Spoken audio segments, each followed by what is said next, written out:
c'est 40e journée mondiale de jeûne. Cette année est placée par le Saint-Père Léon XIV sous le thème « Réveille-toi, lève-toi et sois témoin du Christ vivant ».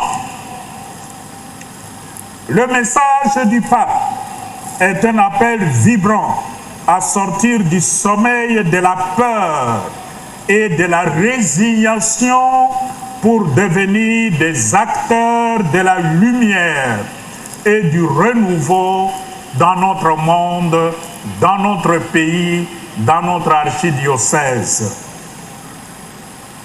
Dans le contexte du jubilé de l'espérance, cette parole devient un cri du cœur de Dieu.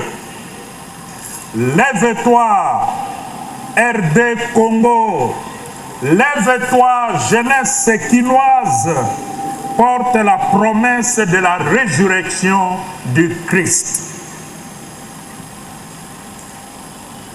En cette année du jubilé de l'espérance, cette journée mondiale de jeûne, de la jeunesse, coïncide avec la célébration au niveau diocésain d'un double jubilé, le jubilé des jeunes et celui des choristes.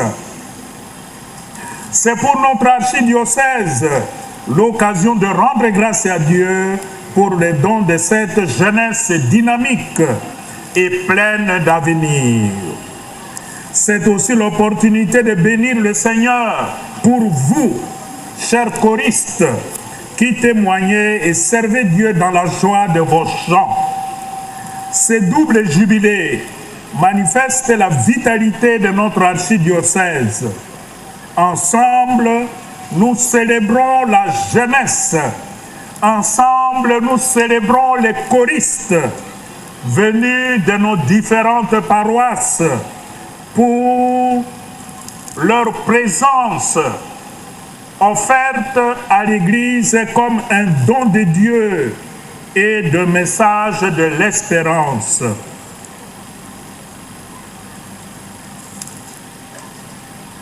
Mes chers diocésaines et diocésains, chers jeunes, chers choristes,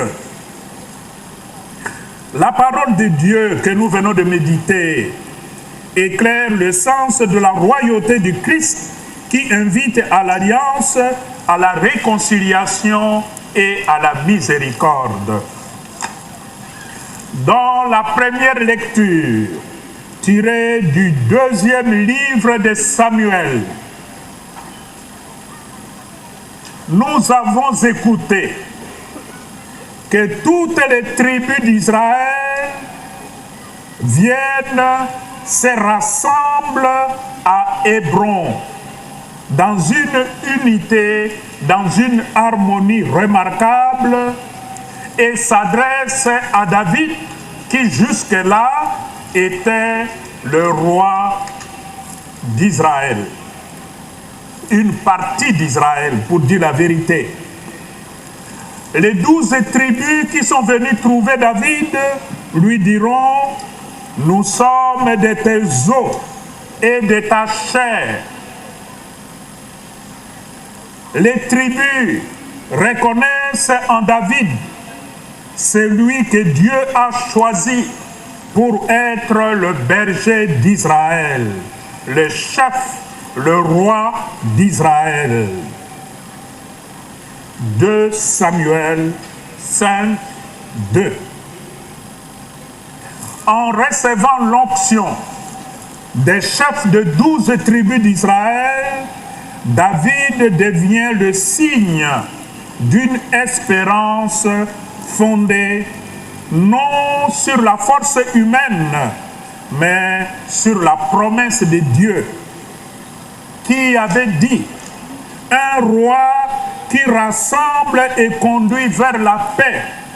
Je susciterai du milieu de toi un roi qui conduira l'ensemble de la nation vers la terre promise. Ce texte rappelle que tout pouvoir authentique est essentiellement service. La royauté de David annonce la royauté du Christ, roi pasteur qui unifie son peuple et qui conduit son peuple vers la paix, vers le bonheur. Mes chers jeunes, accueillir le Christ comme roi, c'est devenir vous-même des bâtisseurs d'unité et d'espérance pour votre peuple. Dans la deuxième lecture, tirée de l'épître de Saint Paul aux Colossiens, l'apôtre présente le Christ comme le centre et la plénitude de toute la création. Il affirme: Dieu a jugé bon qu'habite en lui toute plénitude et que tout par le Christ lui soit enfin réconcilié, faisant la paix par le sang de sa croix. Colossiens 1, 19 à 20. Le Christ roi n'exerce pas un pouvoir de domination sur les autres. Le Christ roi n'écrase pas les autres. Son règne est un règne fondé sur la réconciliation, la paix et la justice. Par son sacrifice, il ouvre à l'humanité blessée un chemin nouveau, celui de l'unité et de la restauration. Mes chers jeunes, mes chers choristes, cette mission confiée jadis au Christ est désormais la vôtre. Dans un monde, dans un pays troublé, divisé, votre foi, votre chant et votre témoignage sont appelés à devenir des instruments de paix, des signes visibles de la réconciliation que le Christ offre au monde. Dans l'Évangile, selon Saint Luc, Jésus manifeste sa royauté sur la croix en se livrant totalement pour le salut du monde. Aux côtés du crucifié, les deux larrons représentent deux attitudes possibles de l'humanité dans l'épreuve. Un des deux larrons se ferme dans l'orgueil et le désespoir, refusant d'accueillir Dieu, refusant de voir en Jésus Dieu lui-même. Il se moque de lui. Si tu es le Fils de Dieu, toi-même qui as sauvé les hommes, sauve-toi toi-même et sauve-nous aussi. L'autre, par contre, reconnaît humblement sa faute et s'ouvre à une espérance nouvelle. À ce dernier, Jésus répondra: Amen, je te le dis, aujourd'hui, avec moi, tu seras dans le paradis. Luc 23, 43. Ainsi, le Christ rejoint chacun au plus profond de sa détresse pour lui offrir miséricorde, vie et avenir. Son règne n'est pas celui de la puissance, mais un règne de justice, de la miséricorde et de l'amour. Ce règne de Jésus commence dans vos cœurs, chers jeunes, chers choristes, chaque fois que vous vous convertissez, que vous vous ouvrez à sa grâce et que vous choisissez avec courage un nouveau départ avec lui. Chers jeunes, chers choristes, soyez de véritables témoins du Christ. Comme vous le savez, nous célébrons cette journée dans un contexte inquiétant de notre pays, la République démocratique du Congo. La guerre à l'Est, les conflits armés persistants, l'occupation de certaines provinces à l'Est de notre pays, de milliers de déplacés internes, la misère généralisée de notre population, mais aussi et surtout l'expansion ici aux portes de Kinshasa du phénomène Mobondo qui pénètre déjà dans la ville. Il suffit tout simplement d'aller au-delà de la rivière Mai-Ndombe pour palper les conséquences de la présence de Mobondo. C'est dans le tourbillon de cette crise profonde que le Christ roi vient nous proposer les chemins de l'espérance, de l'unité, de la réconciliation et de la paix. Devenez donc, chers jeunes, chers choristes, des témoins d'une telle espérance.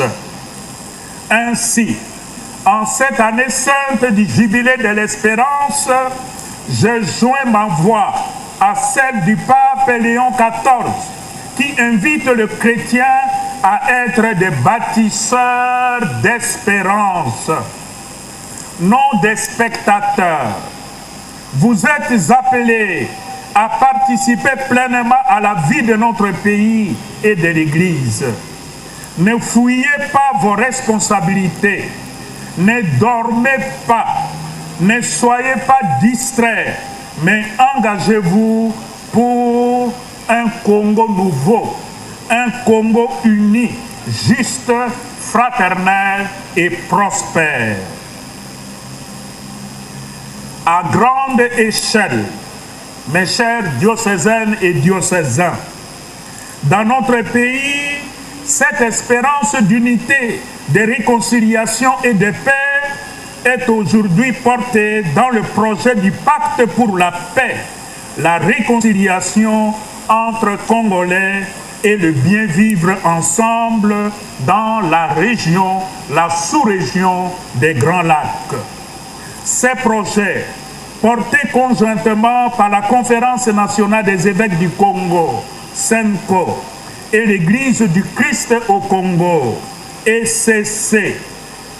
Cette initiative vise à relire notre histoire commune pour toucher les racines profondes de ces conflits, en impliquant tous les acteurs de la crise et toutes les forces vives du pays, spécialement vous les jeunes. Ces projets s'inspirent du concept de Bumutu, notre être toujours déjà relationnel. Toute autre initiative qui se limite aux arrangements entre politiciens sans prendre en compte les causes profondes de la misère de notre peuple est vouée à l'échec et provoquera d'autres crises si nous ne rassemblons pas ensemble le peuple congolais autour d'une table pour vider leur sac. À petite échelle, ces chemins d'unité, de réconciliation et de paix exigent de vous un engagement au quotidien contre la corruption et son cortège des antivaleurs. C'est depuis l'école qu'il faut dire non à la corruption et à la tricherie. Les maux dont souffre Kinshasa aujourd'hui, insalubrité, absence d'infrastructures, embouteillages monstres, inondations, ont tous leurs racines dans la corruption qui entretient la mauvaise gouvernance. le détournement des deniers publics, l'absence de redevabilité, etc.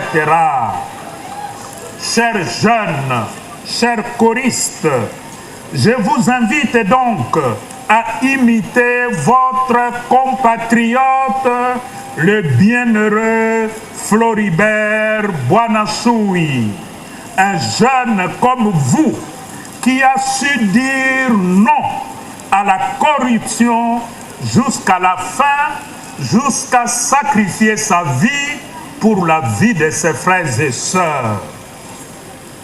Fêter Christ roi, c'est être témoin de la vérité et donc dire non à la corruption, aux divisions, à la violence, etc.